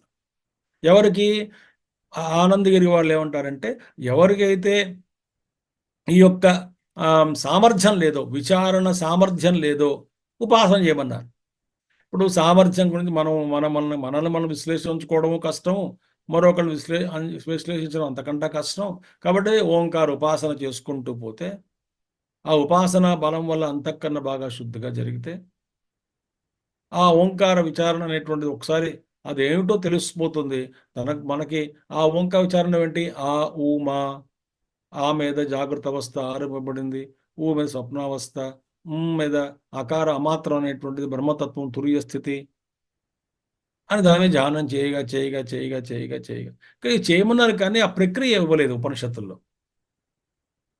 ఆ ప్రక్రియలన్నీ కూడా రహస్యంగా ఉండేవి. కాబట్టి మనకు ఆ గురువులు కానీ, యోగులు, సిద్ధపురుషులు దొరికితే కానీ ఆ ప్రక్రియ అనేటువంటిది ఇవ్వడం జరగలేదు.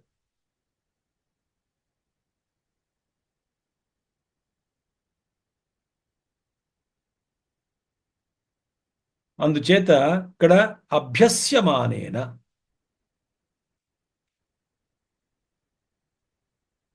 అభ్యస్యమానే అంటే అభ్యాసం వల్ల, అంటే ఉపాసన వల్ల కానీ ఏదో చేయండి మొత్తానికి ముందు. ఉపాసన అవసరం కదా. ఉపాసన అభ్యస్యమానేన సంస్క్రియమాణ, సంస్కరింపబడిపోతుంది. ఏది? జీవుడు అంటే మనస్సు, బుద్ధి, చిత్తం, అహంకారం అన్నీ కూడా సంస్కరింపబడతాయి, శుద్ధి చేయబడతాయి. అంటే ఉన్నటువంటి మాలిన్యాలన్నీ కూడా తొలగింపబడతాయి. తదాలంబన అప్రతిబంధేన అంటే ఎటువంటి అడ్డంకులు లేకుండా అక్షరే అవతిష్టతే. అది అటువంటి ఓంకారంతో సంస్కరింపబడినటువంటి శరం అంటే జీవుడు ఆ బ్రహ్మతత్వంతో ఏకత్వాన్ని పొందుతాడు. అక్షరే అవతిష్టతే, వెళ్ళి నేరుగా వెళ్ళి ఆ అక్షరతత్వంలో స్థిరపడిపోతాడు. ఓంకారమే తదాలంబన, ఓంకారమే ఆలంబనంగా ఉన్నటువంటి ఆ యొక్క శరము, ఓంకారం ద్వారా ఆత్మ అంటే ఇక్కడ శరమే ఆత్మ, ఎలాంటి అడ్డంకి లేకుండా ఆ జీవాత్మ వెళ్ళి అక్షర బ్రహ్మలో స్థిరపడిపోతుంది, నిలబడిపోతుంది. నిలబడిపోతాడు వీడే సాధకుడే. కానీ ఓంకార ఉపాసన చాలా మంచిది.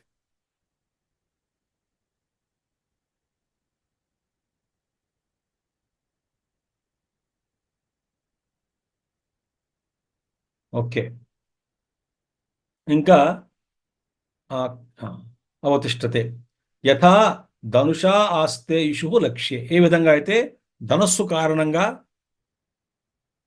బాణం అనేటువంటిది లక్ష్యంతో చేరి ఏకత్వాన్ని పొందుతుందో, లక్ష్యంలో స్థిరపడిపోతుందో, అదేవిధంగా ఈ శరం ఆత్మశరం అంటే జీవుడు వెళ్ళి ఆ బ్రహ్మతత్వంలో కలిసిపోయి బ్రహ్మతత్వంతో ఏకత్వాన్ని పొందుతాడు, బ్రహ్మ లక్ష్యాన్ని పొందుతాడు, చేరుకుంటాడు, లక్ష్యాన్ని కొడతాడు. అది అర్థం. శరోహి ఆత్మ, శరం అంటే ఏమిటి? ఆత్మ, జీవాత్మ అనమాట. ఉపాధి లక్షణ అంటే ఉపాధితో కూడుకుని ఉన్నటువంటి జీవుడు. జీవుడు అంటే ఎవరు? ఉపాధి బద్ధుడు, ఉపాధితోటి తాదాత్మ్యం చెందినటువంటి వాడు జీవుడు. జీవుడు ప్రతిబింబం. ఆ అహంవృత్తిలో, బుద్ధిలో ఉన్న అహంవృత్తిలో ప్రతిబింబించి ఇది నేను అనుకుంటున్నాడు పరిమితుడై.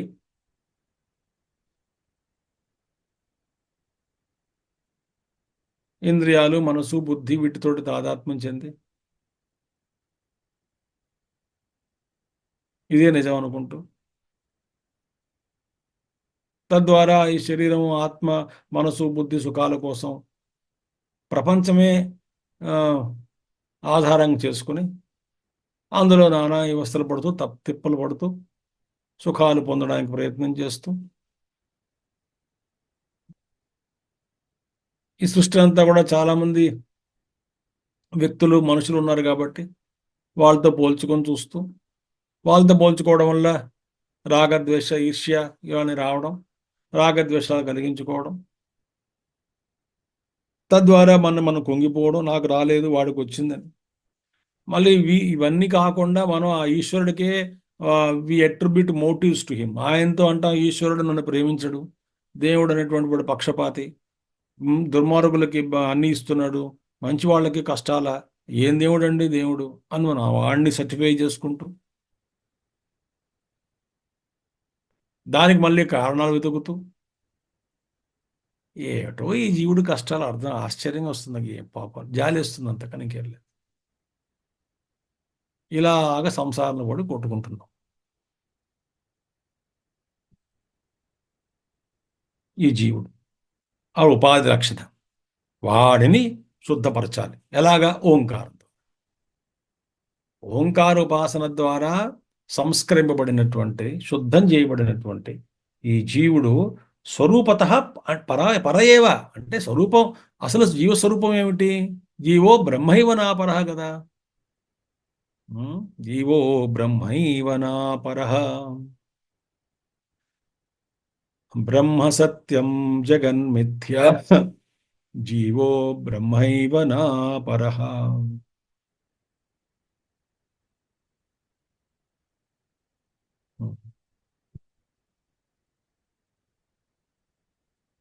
పరయేవ, ఆ జీవుడు వాస్తవానికి ఆ పరబ్రహ్మ స్వరూపమే.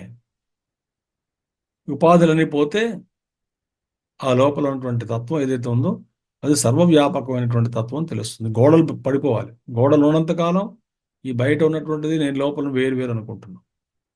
గోడలు తాదాత్మ్యం ఎక్కువైపోయింది. పరయేవ జలే సూర్యాదివతు ఇహ ప్రవిష్టః దేహే, జలంలో సూర్యుడు ప్రవేశించినట్టు ఇది ఆభాసవాదం. అదేవిధంగా అంతఃకరణం అనేటువంటి ఆ యొక్క వృత్తిలో, బుద్ధి వృత్తిలో ఆ ఆత్మతత్వం ప్రవేశించినప్పుడు దాని ప్రతిబింబం అనేటువంటి వాడు చిదాభాసుడు. చిదాభాసంగా వస్తుంది.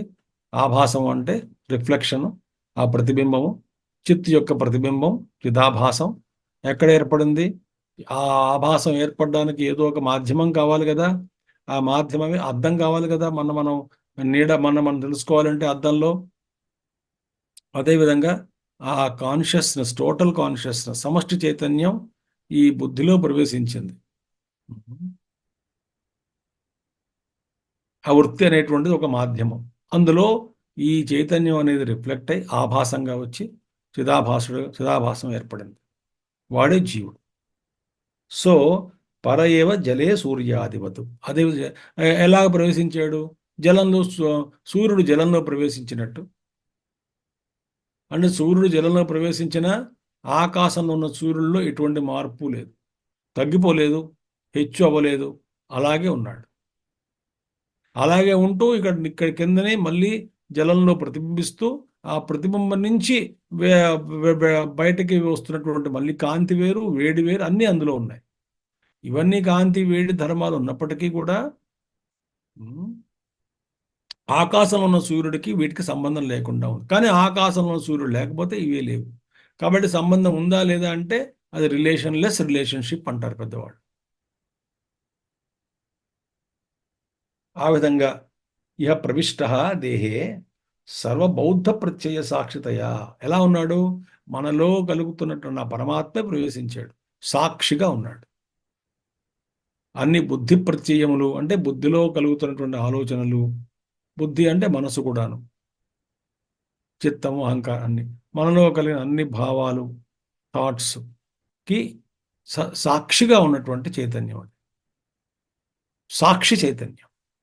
ఆ విధంగా ఉంటూ సర్వ బౌద్ధ ప్రత్యయ అంటే అన్ని ప్రత్యయాలకు సాక్షిగా ఆ పరమేశ్వరుడే, అంటే ఆ బ్రహ్మతత్వమే, అక్షరతత్వమే అన్ని ఉపాధుల్లో ప్రవేశించింది, మనలో సాక్షిగా ఉన్నాడు. అందుకే ముండకోపనిషత్తులో తర్వాత వస్తుంది 2 పక్షులు ఉన్నాయని. ఉంటూ స శరః ఇవ స్వాత్మని ఏవ అర్పిత. ఈ జీవాత్మయే బాణంలాగా ఉంటూ తనలో స్వాత్మని ఏవ అర్పిత. స్వాత్మ అంటే అక్షరే బ్రహ్మ, తనలో తాను ఉన్నాడు. తనలో తాను అంటే తనలో తాను సంధించుకున్నాడు. అంటే ఏమిటి? ఈ లోవర్ సెల్ఫ్, చిన్న పక్షి పై పక్షికి వెళ్ళి అందులో కలిసిపోతుంది. ఆ తర్వాత చూద్దాం, ఉదాహరణ వస్తుంది ఉపనిషత్తులోనే. కాబట్టి ఈ యొక్క ఆత్మని ఏవ స శరః ఇవ బాణంలాగా స్వాత్మని ఏవ అర్పిత.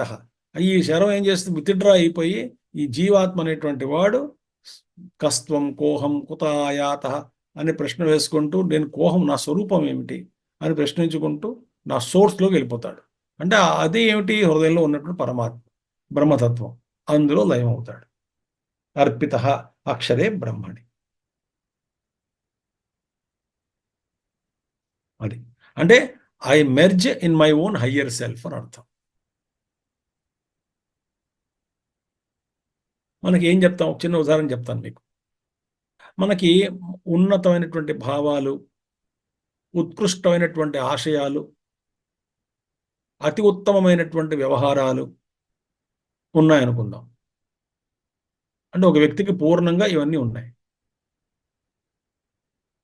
కానీ ఏదో కారణం వల్ల, ప్రపంచంలో కొన్ని అనుభవాల వల్ల, కొన్ని పరిస్థితుల వల్ల తన ఉత్తమత్వాన్ని, ఉత్కృష్టత్వాన్ని, ఔన్నత్యాన్ని, గొప్పతనాన్ని మర్చిపోయి ఒక సామాన్యుడు, అజ్ఞాని ఏ విధంగా అయితే వ్యవహరిస్తాడో, అంటే అసందర్భంగా, అధార్మికంగా ఎలా అయితే వ్యవహరిస్తాడో అలా ఈయన వ్యవహరిస్తున్నప్పుడు ఎవరైనా పక్క వాళ్ళు వచ్చి, ఏమిట్రా నువ్వు ఇలా కిందకి దిగిజారిపోయావు, నువ్వెవరు, అసలు నీ స్వరూపం ఏమిటి, వీటితో కొట్టకపోవడం ఏమిటి? ఒకసారి నిన్ను నువ్వు గుర్తు తెచ్చుకో. నీ జ్ఞానం ఏమిటి? నీ స్వరూపం ఏమిటి? నీ కుటుంబం ఏమిటి? నీ యొక్క తపస్సు ఏమిటి? నువ్వు ఎంత సాధించావు? ఇలాంటి చూడలేదా నువ్వు చిన్నప్పుడు? ఎన్నో చూసావు కదా జీవితంలో. ఒక్కసారిగా అసలు ఇలాంటి మోహంలో ఎందుకు పడ్డావు? ఈ విషయాన్ని ఎందుకు నువ్వు సీరియస్గా తీసుకుంటున్నావు అని ఎవరైనా చెప్పినప్పుడు వాడు కొంచెం వెలిగి వెనక్కి వెళ్తాడు కదా, వెళ్ళి కరెక్టే, నేను ఎలా కింద పడ్డాను. అలాంటప్పుడు ఏమిటైంది? ముందు అప్పటి వరకు నేను కోపిష్టిగా ఉన్నటువంటి వాడిని, తర్వాత అస్తవ్యస్త వ్యవహారం చేస్తున్నటువంటిగా ఉన్నటువంటి నేను, నన్ను ఎవరైనా గుర్తు చేసినప్పుడు నాలో ఉన్నటువంటి హయ్యర్ సెల్ఫ్ ఏదైతే ఉందో, నా హయ్యర్ స్వరూపం ఏదైతే ఉన్నదో, దాంతో నేను మళ్ళీ గుర్తు తెచ్చుకొని దాంతో ఏకత్వాన్ని పొందుతాను కదా. అదేవిధంగా ఈ నేను అనేటువంటి వాడు జీవుడు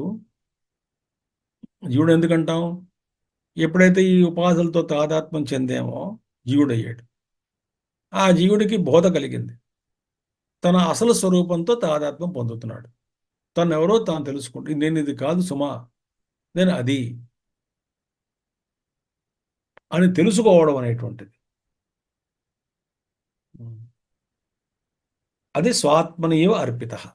అంటే ఈ లోపల అందుకే దీన్ని బ్రహ్మయజ్ఞం అన్నారండి. ఇంకొక కోణం నుంచి చూస్తే దీన్నే బ్రహ్మయజ్ఞము అన్నాం. బ్రహ్మయజ్ఞం అంటే ఏమిటి? ఈ అహంకారం అనేటువంటిది బ్రహ్మాగ్నిలో అహంకారమే ఆహుతిగా చేసి బ్రహ్మాగ్నిలో వేయడం. కృష్ణుడు పదం వాడాడు బ్రహ్మయజ్ఞం అని. అత బ్రహ్మ తల్లక్ష్యముచ్యతే. ఆ బ్రహ్మలో తను స్వాత్మంగా తనలో తాను అర్పించుకుంటున్నాడు కాబట్టి సాక్షిగా ఇందులో ప్రవేశించి ఆ జీవాత్మయే బాణంలాగా అందులో అక్షబ్రహ్మలో చేర్చబడతాడు కాబట్టి బ్రహ్మే లక్ష్యము. బ్రహ్మతత్వమే ఆ లక్ష్యం. అంటే ఇక్కడ ఏమిటి? ధనుస్సు అనేటువంటిది ఓంకారము, శరం అనేటువంటిది జీవుడు, లక్ష్యం ఏమిటైంది? బ్రహ్మతత్వం అయింది. లక్ష్యే ఇవ మనస్సమాధిత్సుభి ఆత్మభావేన లక్ష్యమాణత్వాత్. మనస్సును అందులో నిలుపగోరేటువంటి వాళ్ళందరికీ కూడా మనస్సమాధిత్సుభి, మనస్సును అందులో నిలుపగోరేటువంటి అందరికీ కూడా, సాధకులందరికీ కూడా ఆత్మభావేన లక్ష్యమాణత్వాత్, అందరికీ కూడా వాళ్ళకి ఆ లక్ష్యంగా మారింది కాబట్టి తమ ఆత్మగానే తెలియబడుతుంది. ఆత్మరూపేణ ఆత్మభావేన లక్ష్యమాణత్వాత్. అదేం తెలుస్తుంది? ఆ బ్రహ్మమే వాళ్ళకి ఎలా తెలుస్తున్నది? ఆ బ్రహ్మమే తమ ఆత్మగా వాళ్ళు తెలుసుకుంటున్నారు. ఎప్పుడైతే ఈ జీవాత్మగా ఉన్నటువంటి నేను ఈ తుప్పుని అన్నిటిని వదుల్చుకుని నాలో ఉన్నటువంటి హయ్యర్ సెల్ఫ్ ఏదైతే ఉన్నదో దాంతో నేను ఎప్పుడైతే తాదాత్మ్యం చెందడం మొదలుపెట్టానో అప్పుడు అదే నేను, ఇప్పుడు అదే నేను. కానీ దీంతో ఒక వ్యక్తి చెప్పాను ఇంత ఉదాహరణ, దిగజారిపోయాడు. దిగజారినంటే వాడే వ్యక్తి, ఇక్కడ ఇద్దరు లేరు.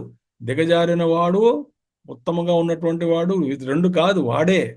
కానీ ఎవరో వచ్చి మళ్ళీ జ్ఞానబోధ చేస్తే నువ్వేమిటి ఇలా వ్యవహారం చేస్తున్నావు, ఇంత చీపుగా ఉన్నావు ఏమిటి, ఇంత దిగజారిపోయి ఏమిటని తెలిసినప్పుడు, అబ్బో నిన్ను కాదా ఎవరిని జ్ఞాపకం చేస్తే, జ్ఞప్తి మాత్రం అంటారు అందుకు ఉపనిషత్తులు వాటిలో, జ్ఞాపకం చేస్తే తెలిసిపోతుంది, ఇది నేనా, ఓకే ఓకే ఓకే.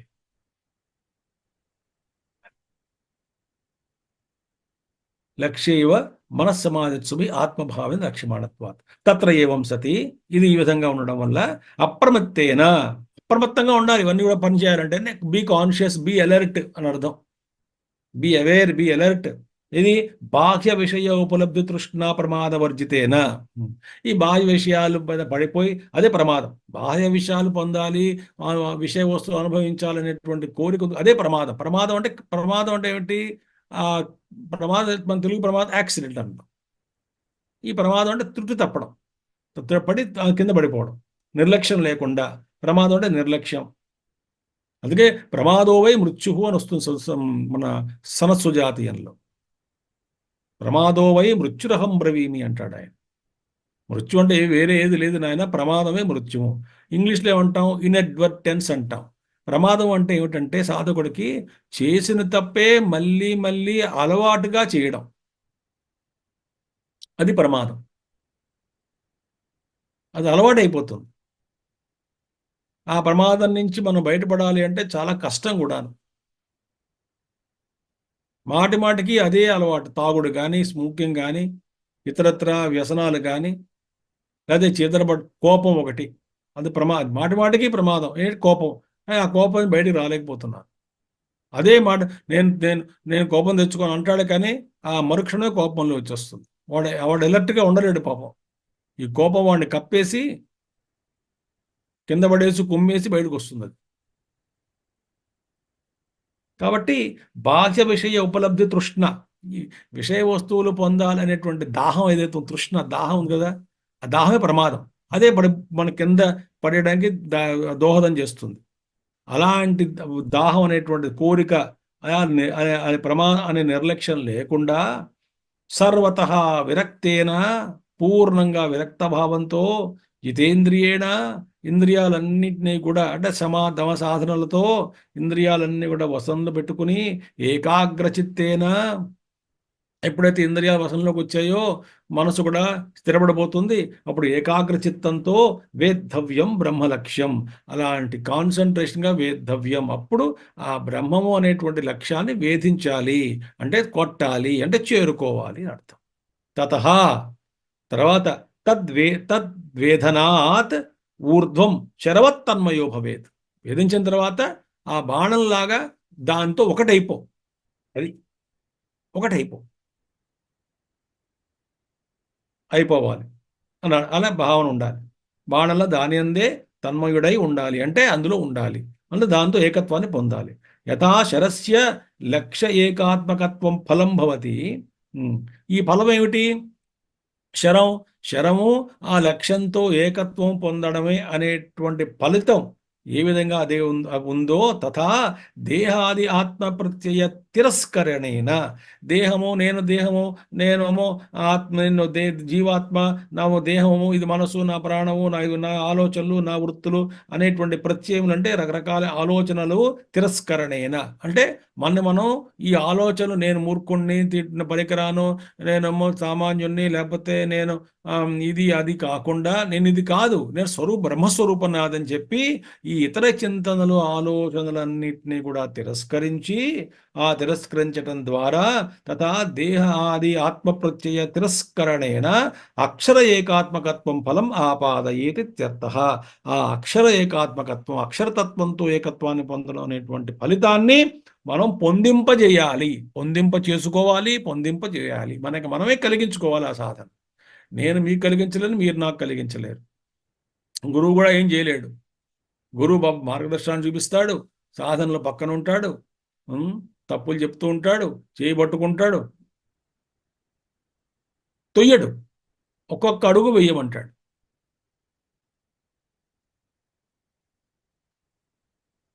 అటువంటి ఆ లక్ష్యాన్ని మనం చేరుకోవాలి అని ఈ మంత్రంలో చెప్పడం జరిగింది. అక్షరస్య ఇవ దుర్లక్ష్యత్వాత్ పునః వచనం సులక్షణార్థం. అక్షర బ్రహ్మం తెలుసుకోవడం చాలా కష్టం కదా. దుర్లక్ష్యత్వాత్ చాలా కష్టం తెలుసుకోవడం, తేలిక కాదు. కాబట్టి పునః వచనం సులక్షణార్థం.